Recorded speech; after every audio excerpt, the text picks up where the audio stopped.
Bienvenidos a este espacio de personajes bíblicos, espacio que presentamos varios días a la semana a través del canal de YouTube de Radio Solidaria, espacio también que presentamos en la programación de Radio Solidaria. Estas reflexiones están disponibles en iVoox, en Spotify. Podemos compartírtelas también a través de WhatsApp o a través de Telegram. Solo tienes que escribirnos y participas con nosotros. Hoy queremos hablaros de un personaje muy conocido. De hecho, hemos dejado una pequeña pregunta a través del canal, en la sección de comunidad y también a través del Facebook de Radio Solidaria. Hemos puesto una imagen de un rey y hemos hecho la pregunta, viendo la imagen, ¿de qué rey del Antiguo Testamento vamos a hablar en este día? Y la respuesta es del rey Saúl. En unos minutos estará con nosotros Alejandro Salcero para presentarnos la reflexión. Saúl era un hombre especial, físicamente hablando, No había otro como él en todo el pueblo de Israel. Dice la palabra que era hermoso y de gran estatura, pero lo más especial que recordamos de Saúl es que fue elegido como el primer rey de Israel. El nombre de Saúl significa el deseado. ¿Y cómo no desear a una persona así, verdad? Físicamente atractiva, alguien superior a los demás, alguien elegido por Dios para reinar sobre su pueblo. ¿Qué más se puede pedir? Definitivamente Saúl tenía todo para triunfar en su reino. Tenía la unción de Dios sobre su vida. Fue la primera persona que no era sacerdote y que recibía la unción con aceite, lo que simbolizaba la presencia de Dios sobre su vida. Pero a pesar de su prometedor comienzo, no tuvo un final de bendición. Todo lo contrario. Saúl escuchó la peor frase que un hijo de Dios puede oír. Jehová te ha desechado. Saúl perdió su reino, Saúl perdió su bendición. Y la vida de Saúl se puede comparar a nuestra vida. Nosotros, al igual que Saúl, somos deseados. La palabra de Dios nos enseña que somos tierra deseable. Malaquías capítulo 3, verso 12. ¿Quién no quisiera tener los hijos cristianos que tenemos? ¿Quién no quisiera tener la paz que tenemos? ¿Quién no quisiera tener el matrimonio que tenemos? Al igual que Saúl tenemos la unción, pero no de aceite, sino del Espíritu Santo sobre nuestra vida. Dios también nos ha dado un reino. Es decir, nos ha dado familia, nos ha dado negocio, prosperidad, ministerio, matrimonio. Pero hay muchas personas que, al igual que Saúl, están perdiendo ese reino, están perdiendo esa bendición. Saúl perdió su reino por no querer ver los problemas. El no traerle presente al rey que Dios había elegido y había puesto por autoridad sobre el pueblo significaba una muestra de total menosprecio a la autoridad del rey. Era una rebelión contra el reino. Siendo Saúl el rey puesto por Dios, teniendo la autoridad dada por la unción de Dios sobre su vida, hubiera podido hacer algo para enfrentar a aquellos que lo menospreciaron. Pero Saúl prefirió hacerse el listillo. Hizo como que no vio esos problemas. ¿Por qué estamos perdiendo nosotros nuestro reino? Puede ser por esas mismas causas. A lo mejor estamos viendo que nuestros hijos están saliendo con amigos o amistades tóxicas, peligrosas, pero nosotros no les cortamos. Nuestro hijo se está juntando con muchachos de pandillas y nosotros no preferimos ver. Nuestros hijos regresan a casa con olor a licor, alcohol, a tabaco y nosotros disimulamos no sentirles. A lo mejor el esposo tiene un amante y la esposa, con tal de no perder la ayuda, disimula. Si no usamos la autoridad de Dios sobre nuestra familia, Satanás sí la va a usar en contra de nuestros hijos, en contra de cada uno de nosotros. Saúl también perdió el reino por las decisiones alocadas, apresuradas. Saúl perdió el reino porque buscó culpables antes de admitir sus errores. Nunca Dios puede restaurar nuestra vida, nuestro matrimonio, nuestra prosperidad, si primero no damos el paso indispensable de reconocer nuestra culpa delante del Señor. Perdemos nuestro reino por no obedecer la palabra de Dios. Hoy somos afortunados y Dios quiere tratar aún con palabras con nosotros. Él nos pide un cambio. Él nos dice, no deseches mis palabras. No deseches lo que yo he hecho por ti. Saúl es el personaje que queremos mencionarte en este día. Y qué mejor que hacerlo con nuestro compañero Alejandro Salcedo. Ha titulado la reflexión, Cuando las excusas lo echan todo a perder.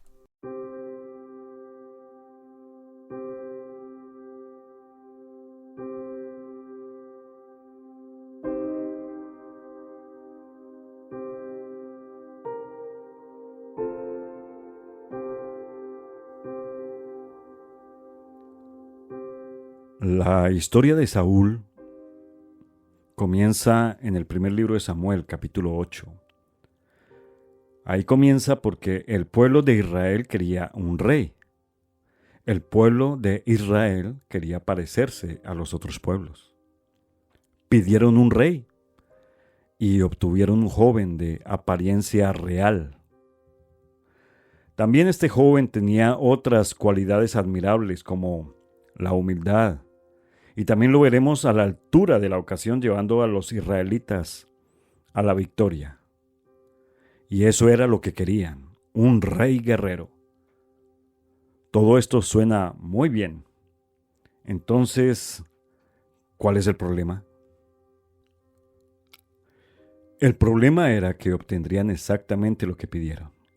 Un rey como las naciones que los rodeaban. Sin embargo, su rey necesitaba ser mejor que los gobernantes de otras naciones. Se suponía que este rey debía gobernar sobre el pueblo de Dios. Se suponía que él debía trabajar de la mano con el Señor. Él iba a ser el ungido del Señor. El pueblo debería haberse preocupado por sus calificaciones espirituales en lugar de su apariencia física o potencial militar. Deberían haber estado haciendo preguntas como estas. ¿Es un hombre de oración? ¿Tiene intimidad con Dios?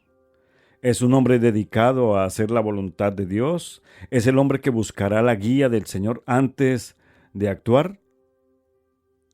¿Es él un hombre que escuchará al profeta designado por Dios, Samuel? ¿Es un hombre conforme al corazón de Dios? Si alguien estuvo haciendo estas preguntas, no encontramos ningún registro en ello en el texto. Saúl no era lo que la gente llamaría una mala persona. Tenía el potencial de ser un gran líder. Además, el Señor le dio lo que necesitaba para convertirse en un líder espiritual, así como un líder político y militar. Podemos aplicar este principio a las elecciones políticas, por ejemplo. Las masas a menudo desean un líder cuya personalidad inspire confianza y que les prometa lo que quieran. Y hoy por hoy, muchos líderes políticos, con el fin de obtener votos, prometen lo que la gente quiere escuchar, lo que las personas quieren oír, así no lo vaya a cumplir. Con poca o con ninguna consideración por las cualidades espirituales o morales. No tenemos en cuenta su cualidad moral. A la hora de elegir, lo que queremos es que satisfagan nuestros propios deseos. Ese es el gran problema, por eso elegimos tan mal y tenemos tan malos líderes políticos que están hoy por hoy promoviendo cosas que van en contra de nuestros principios morales y éticos.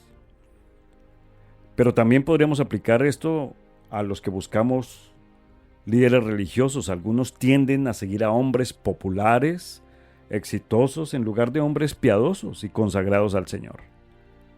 Tanto en el ámbito secular como en el religioso, a menudo obtenemos el tipo de líderes que queremos y los resultados pueden ser desastrosos. En este momento, ¿qué estás deseando? ¿Estás seguro de lo que estás deseando es lo que Dios quiere que tengas?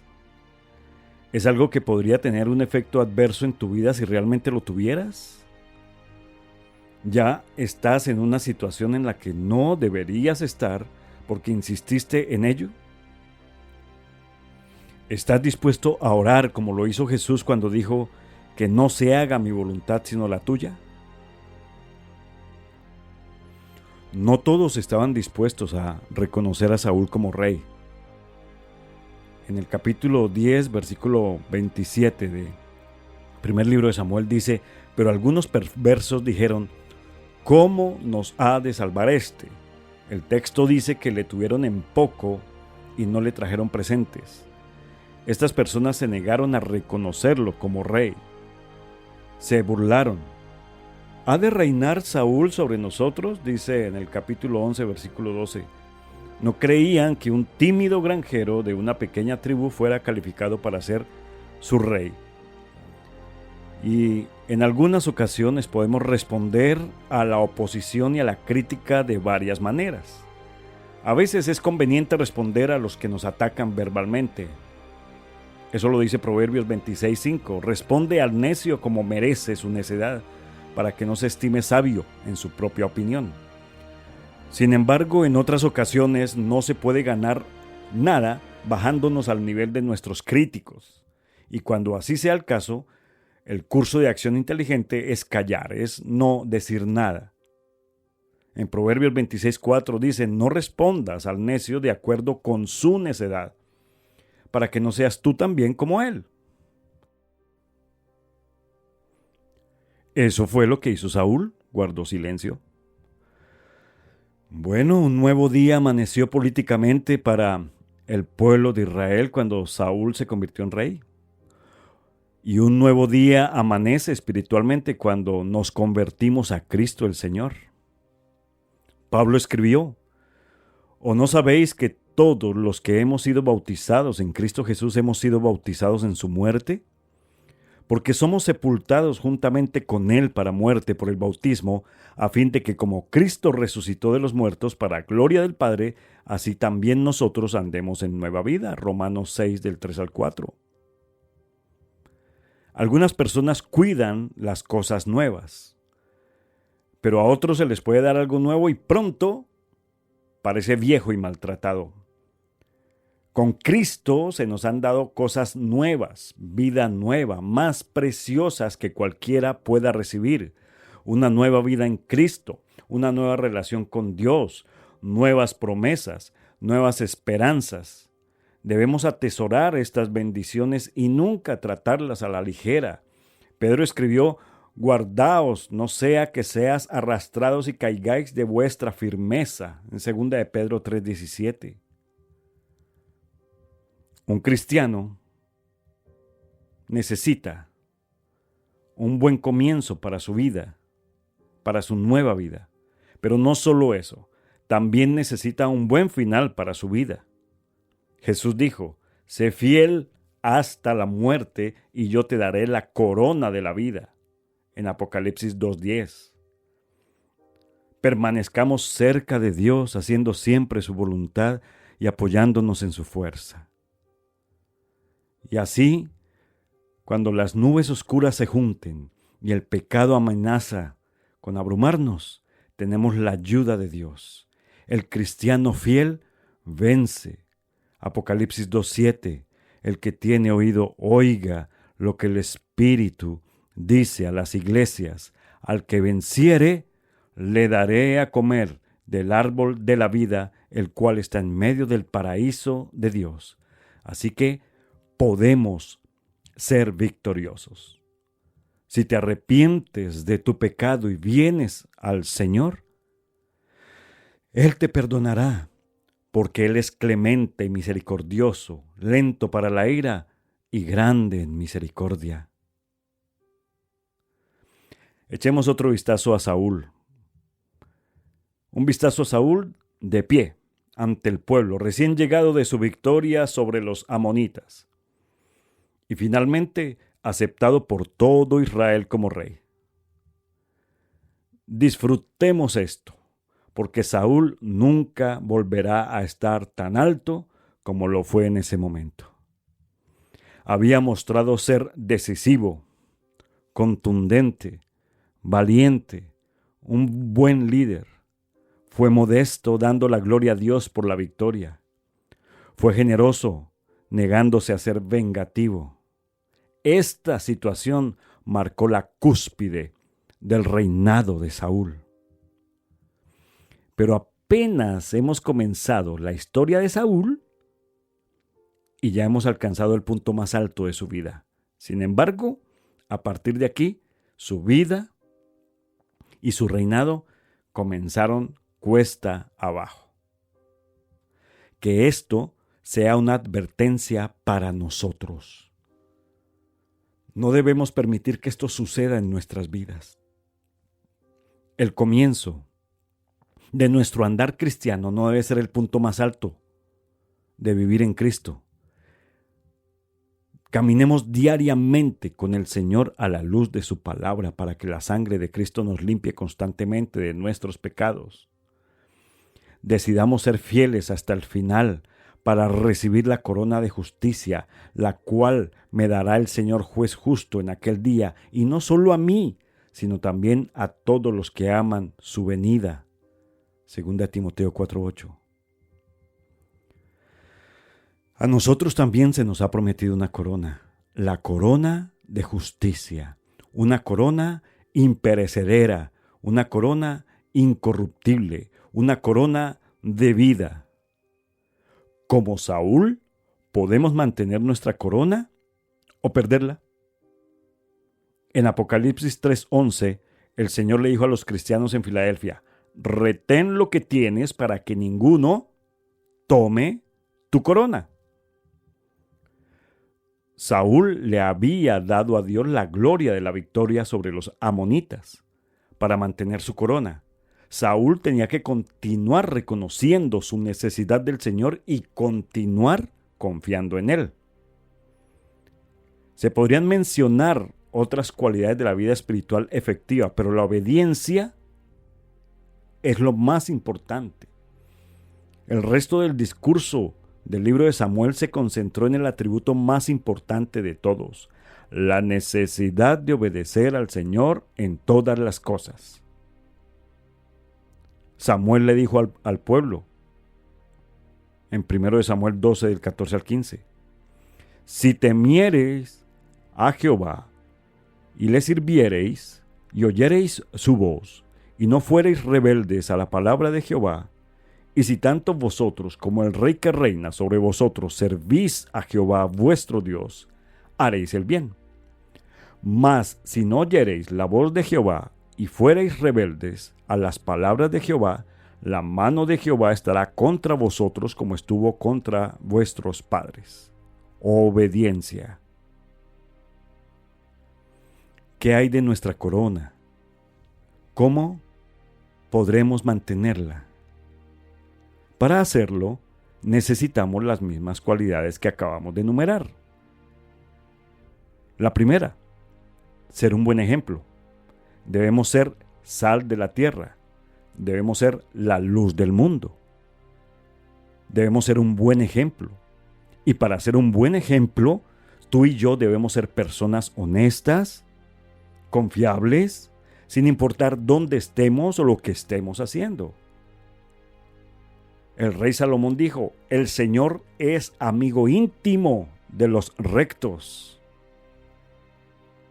Los que dan fruto en el reino del Señor son aquellos con un corazón honesto, íntegro.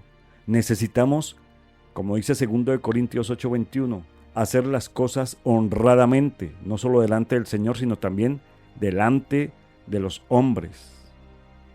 Por otro lado, debemos confiar en el Señor, depender de Él. Salomón dijo en Proverbios 3:5, fíate de Jehová de todo tu corazón y no te apoyes en tu propia prudencia.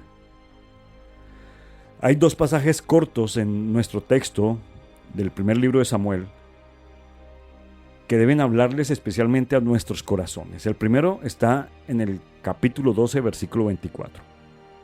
Considerad cuán grandes cosas ha hecho por vosotros. Escucha, Dios nos ha bendecido tanto en el pasado y en el presente, ¿cómo no confiar en Él para el futuro? Y el otro se encuentra en el capítulo 12, versículo 22. Jehová no va a desamparar a su pueblo. Cuando las circunstancias adversas se nos presenten, cuando la aflicción se nos presente, Dios las eliminará o caminará a nuestro lado hasta que acabemos con ellos. Una cosa que el Señor no hará es abandonarnos. Nunca nos abandonará. Hebreos 13:5, porque Él dijo, no te desampararé ni te dejaré. Tenemos que ser obedientes. Ese es otro aspecto para mantener nuestra corona. Un atributo que abarca muchas de las otras cualidades que necesitamos es la obediencia. Eclesiastés 12:13 dice, el fin de todo el discurso oído es este: teme a Dios y guarda sus mandamientos. Cristo vino a ser autor de eterna salvación para todos los que le obedecen. Santiago escribió, pero sed hacedores de la palabra y no tan solamente oidores.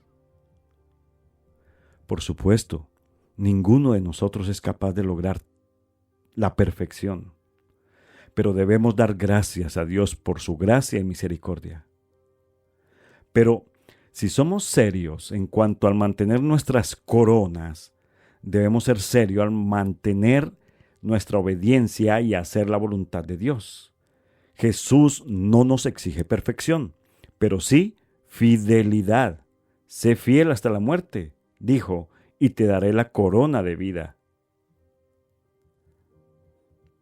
Saúl había derrotado a los amonitas. Eso lo encontramos en el capítulo 11 del primer libro de Samuel, del 1 al 15. Pero el desafío continuo para Saúl eran los filisteos. El capítulo 13 es el primer registro del continuo enfrentamiento de Saúl con los filisteos. El ejército de 330,000 hombres reunidos anteriormente eran todos soldados ciudadanos. Después de derrotar a los amonitas, sin duda se fueron a su casa cada uno con su familia. Entonces le tocó a Saúl comenzar a construir un ejército permanente. Así que reclutó a un ejército de 3,000. Pero su hijo Jonatán atacó la guarnición filistea en Geba. Y al atacarla vienen varias analogías. Por ejemplo, Jonatán atacó a los filisteos en Geba, y es como agitar un nido de avispas o golpear un oso dormido con un bastón. La acción de Jonatán naturalmente pues irritó a los filisteos. La incursión de Jonatán no había sido más grave que una picadura de pulga para ellos, para los filisteos. Pero ¿a quién le gusta que las pulgas lo piquen? Así que los filisteos decidieron enseñar una lección a los molestos israelitas. Reunieron una fuerza abrumadora. 30,000 carros, 6,000 hombres a caballo, más tantos soldados como granos de arena a la orilla del mar. Dice en el capítulo 13, versículo 5. Para entender lo que sucedió después, debemos retroceder al capítulo 10 para entrar ya en el meollo del asunto. Si nos retrocedemos un momento al capítulo 10 del primer libro de Samuel, en el momento de la unción de Saúl, Samuel le dijo a Saúl, en el versículo 8 del capítulo 10, descenderás delante de mí a Gilgal, y he aquí, yo descenderé a ti para ofrecer holocaustos y sacrificar ofrendas de paz. Esperarás 7 días hasta que venga a ti y te muestre lo que debes hacer. Esta promesa probablemente estaba viendo hacia el futuro el incidente en el capítulo 13. El escritor inspirado de del libro de Samuel no consideró importante darnos todos los detalles. Es suficiente para nosotros saber que Samuel le había dicho a Saúl: esperarás 7 días. Por lo tanto, leemos en el capítulo 13 que Saúl esperó 7 días conforme al plazo que Samuel le había dicho. Durante 7 largos e insoportables días, Saúl esperó a que Samuel viniera y ofreciera sacrificios. La gente se había atemorizado por la fuerza filistea. Algunos, mientras estaban esperando ahí esos 7 días, se habían escondido en cuevas, en matorrales, en peñascos, en sótanos, en fosos. Eso lo dice el capítulo 13, versículo 6. Algunos habían huido al otro lado del río Jordán. Además, a medida que pasaban los días, los soldados escogidos por Saúl primero temblaron y luego comenzaron a dispersarse. Y llegó el 7º día y el pequeño ejército de Saúl, ¿te acuerdas los 3,000? Se había reducido a 600. Tenía 600 hombres para pararse contra 30,000 carros, 6,000 jinetes y tantos soldados como granos de arena en la orilla del mar. Así que es una subestimación decir que Saúl estaba desesperado. Cuando amaneció el 7º día, Saúl esperó hora tras hora.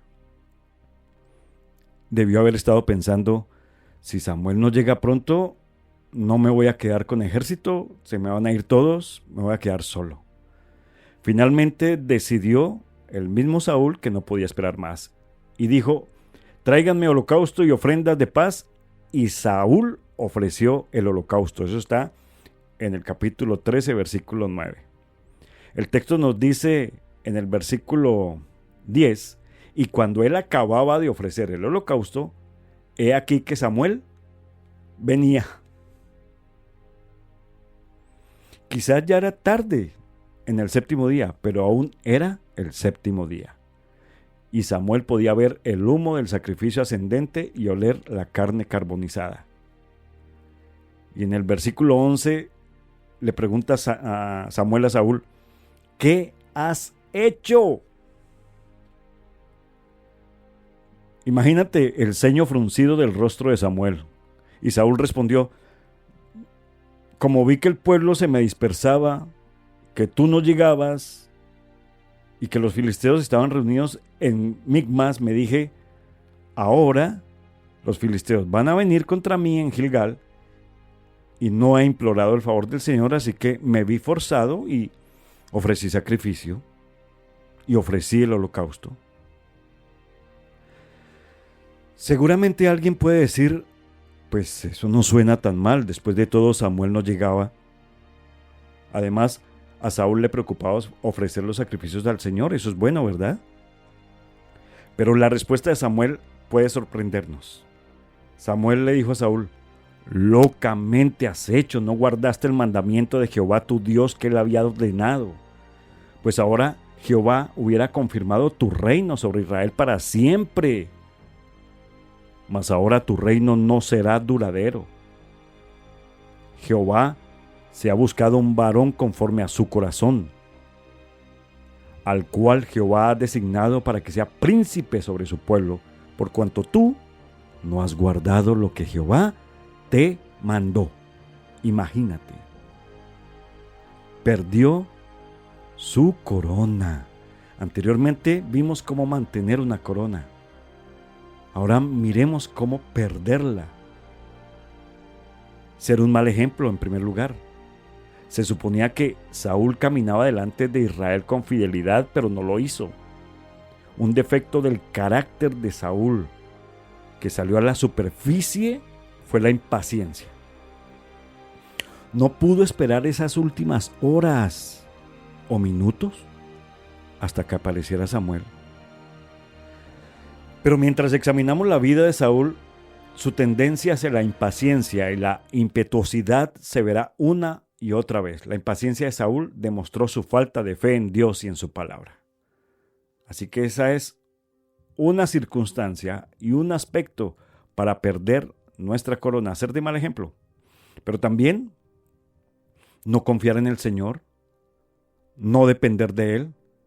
Samuel le había dicho a Saúl, temed a Jehová, pero en su lugar le temía a casi todo lo demás.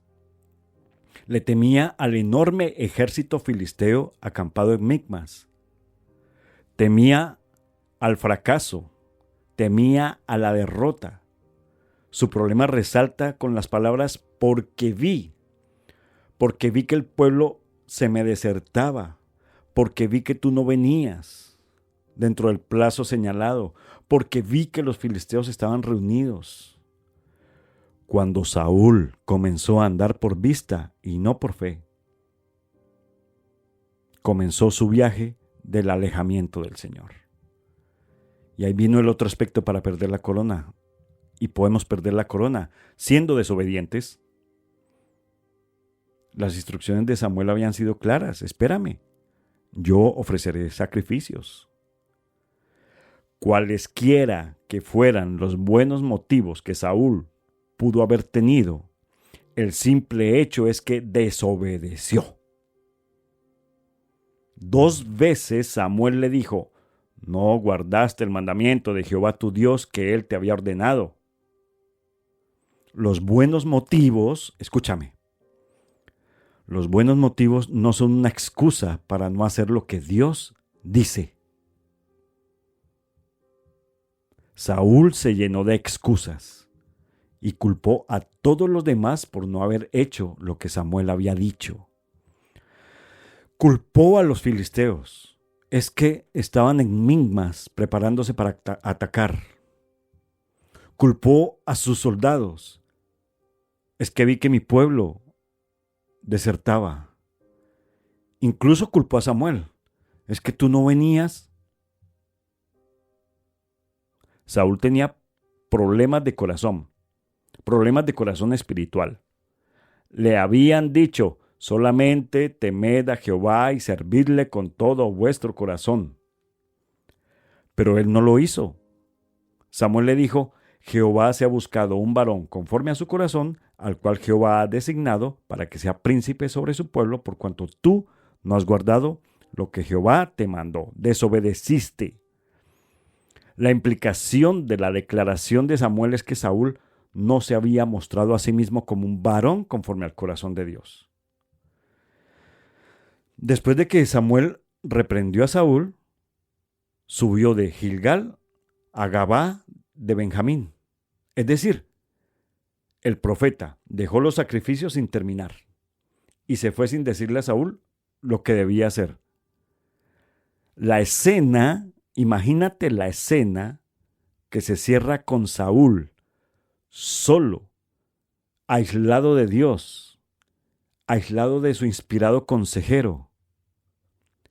Sus días ya en el trono estaban contados. Samuel lo dejó ahí sin decirle más instrucciones. Bueno, ahora dejando esta triste escena, miremos hacia nosotros. Los mismos factores que causaron que Saúl perdiera su corona puede hacer que perdamos la nuestra. Ser un mal ejemplo. Nuestra sal puede perder su salinidad. Nuestras luces se pueden apagar. Un problema que nos aqueja a muchos de nosotros es la impaciencia y en estos tiempos modernos la inmediatez. Queremos todo ya. La primera cualidad del amor que aparece en 1 Corintios 13:4 es que el amor es paciente. En Hebreos 6:12 nos desafía a todos ser imitadores de aquellos que por la fe y la paciencia heredan las promesas. Siendo paciente se heredan las promesas. La impaciencia puede dar lugar a una variedad de consecuencias negativas. La impaciencia es especialmente peligrosa cuando nos impacientamos con los planes de Dios. El problema es que el calendario de Dios no es el nuestro. Alguien por ahí dijo, Dios nunca llega tarde y rara vez está temprano. Ya sea que estemos hablando de paciencia con la gente, paciencia con las circunstancias o paciencia con el horario de Dios, las palabras de Santiago siempre son apropiadas. Por tanto, hermanos, tened paciencia hasta la venida del Señor. Santiago 5:7. Tened paciencia hasta la venida del Señor. Otra circunstancia es no confiar en el Señor y no depender de Él. Cuando dejamos de confiar en el Señor como Saúl, nos vamos a llenar de temor, de miedos. Entre los enumerados en un catálogo de los perdidos, en Apocalipsis 21:8, dice que están los cobardes. Los cobardes no heredarán el reino de Dios. El miedo nos paraliza y evita que hagamos lo que deberíamos hacer. Jesús dijo: no teman a los que matan el cuerpo, mas el alma no pueden matar. Teman más bien a aquel que puede destruir el alma y el cuerpo en el infierno. Mateo 10:28. Alguien dijo: si temes al Señor, no debes temer a nada más. Si confiamos en el Señor, podemos enfrentar cualquier desafío y sobrevivir a cualquier prueba. Y la otra circunstancia es ser desobediente a Dios. A Saúl le faltó obediencia, pero le sobraban excusas. A través de los siglos, los pecadores han estado preparados con excusas para explicar por qué no hacían lo que debían hacer. Se ha dicho que un hombre bueno para poner excusas rara vez es bueno para hacer otra cosa. El que es bueno para poner excusas rara vez es bueno para hacer otra cosa. Las excusas debilitan el carácter. Así que una persona que permanentemente anda poniendo excusas es una persona con poco carácter. Hay personas que se excusan por todo y por nada y siempre encuentran una justificación. Eso es falta de carácter. Saúl lo dijo: me vi forzado y ofrecí holocausto. Podemos ser culpables del mismo tipo de razonamiento defectuoso. Me vi forzado. No quería hacerlo. Inquietaba mi conciencia hacerlo, pero bajo las circunstancias no había nada más que hacer y lo hice. Cuando no hacemos lo que Dios dice, no debemos poner excusas. De verdad. Cuando tú y yo no hacemos lo que Dios nos dice, no pongamos excusas porque Dios nos conoce. Debemos arrepentirnos y decidir hacerlo mejor con la ayuda de Dios. La corona que se nos ha prometido en Apocalipsis 2:10 no es una corona de gobernante, no es una diadema, sino la corona de la victoria. Del tipo de corona colocada sobre las cabezas de los vencedores en los juegos, en las carreras olímpicas. Sucedió una vez que en una carrera de relevo en los Juegos Olímpicos del 2008 en Pekín, se dejó caer la batuta en el intercambio entre dos corredores estadounidenses. Después de eso, el equipo de Estados Unidos no tenía ninguna posibilidad de ganar una medalla. Pero aún así, el velocista corrió de vuelta, se devolvió para tomar el bastón y dijo: yo no vine 9,000 millas para no terminar la carrera. La carrera cristiana no se nos exige que seamos los más rápidos, pero sí tenemos que terminarla. Al final de su vida, Pablo escribió en 2 Timoteo 4, el 7 al 8: he peleado la buena batalla. He acabado la carrera. He guardado la fe. Por lo demás, me está guardada la corona de justicia, la cual me dará el Señor, juez justo, en aquel día. Y no solo a mí, sino también a todos los que aman su venida. Amado mío, deja a un lado la excusitis.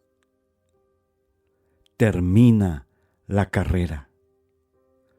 Mantén la fe. Sé obediente. Permanece fiel al Señor. No pierdas tu corona.